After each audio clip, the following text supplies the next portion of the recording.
বন্ধুরা, আজকে আমরা ছাদ বাগানে এসেছি। আমার এই যে বাতাবি লেবু গাছ দেখছেন, ছোট্ট এই যে ড্রামে করা ছোট্ট বাতাবি লেবু গাছ, কিন্তু হয়েছে কিন্তু বিরাট বড় বড় বাতাবি লেবু দেখতে পাচ্ছেন। এইদিকে আর একটা। তো ব্যাপার হয়েছে, সব থেকে কাঁচাটা তুললো, তবে তুলতে কে বললো এটা খাওয়া যাবে? খুলে গেছে এটা।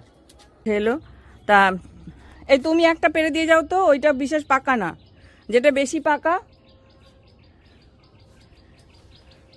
কোনটা বলো তো বেশি পাকা? ও তো সব থেকে কাঁচাটা পেরে নিল। এইটা মনে হয় এইটা। তাহলে দাঁড়াও আমি ওদিকে যাই। এটাও খারাপ। কোনটা? এটা। এগুলো একই রকম, ওইটা শুধু পরে হয়েছিল মনে হয়।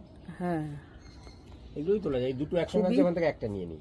দুটোর থেকে নিবে তাহলে আর একটা খুলে আসবে। তুমি ওই না খুলবে কেন? যেটা ওই হলুদ হয়েছে ওটাই মনে হয় নাকি? দাও। আমরা বুঝতে পারছি না কোনটা বেশি পাকা। ছেলেকে একটা খাওয়াতে হবে। নাও পারো। সে যে ছেলের বাবা একটা পারলো, আর গাছে রইল 5টা। তো আজকে আমাদের তোলা কমপ্লিট হয়ে গেল। তো কেমন লাগলো সেটা জানাবেন।